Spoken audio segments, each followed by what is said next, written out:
So the other day we talked about the unnecessary wars that come into our faith because they're in our soul.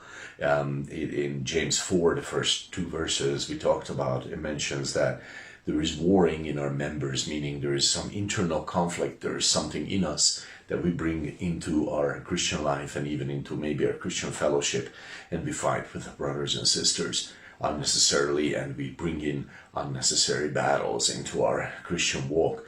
And this morning I want to talk about worthy battles and things that are worthy of fighting for, and that's a far better theme, isn't it? So welcome this morning, and please come with me. I want to read 2 Corinthians 10, 3, 4, and 5.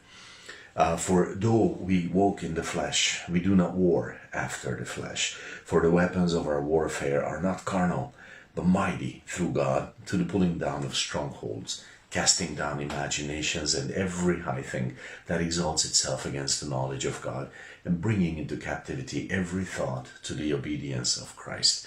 Amazing words, and they're talking about the right kind of fight that is necessary in our lives, and they're talking about disciplining and fighting certain thoughts and dealing with certain things in our lives, but also in others' lives. And first, maybe I want to talk about that, dealing with things in others' lives. So there is a war in our members. There is not total peace in humanity, and so there has to be a dealing with it.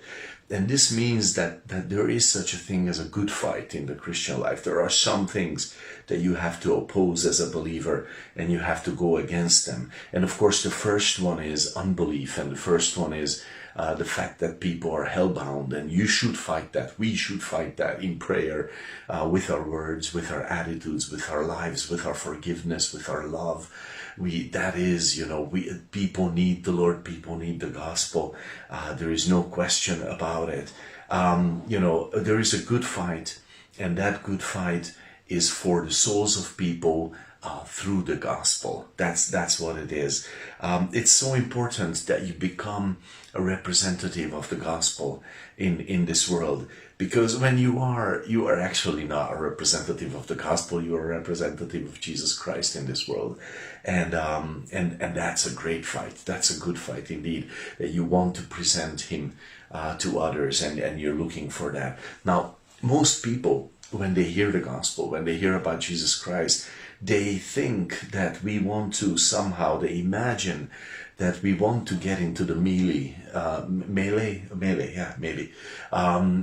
into the fight, into the boxing ring of the battles of the flesh. We want to fight for religion or some stupid stuff. That's what they imagine when they hear the gospel. They think we want to fight in their battles with religion. But this couldn't be further from the truth, and we need to understand this clearly. We are battling the battles of the flesh, not in that we're getting involved in them, but in that we have a desire to overcome those battles and make them disappear entirely, make them overcome, make them powerless, and get them out of the picture, that those wouldn't be the fights that are in people's lives. When we are presenting Christ, that is what we're presenting. We're not getting involved we're not getting into the ring that the world makes for us, but we're going above it, and we're saying, no, you got to get out of that ring.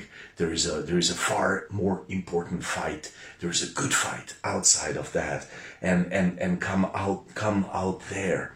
The gospel is not an involvement in people's battles, not their financial battles, not their political battles, not their not their psychological struggles.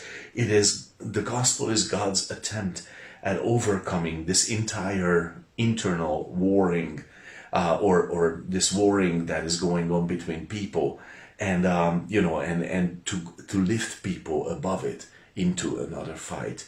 And that is a good fight to wage. So I encourage you, become a representative of the gospel.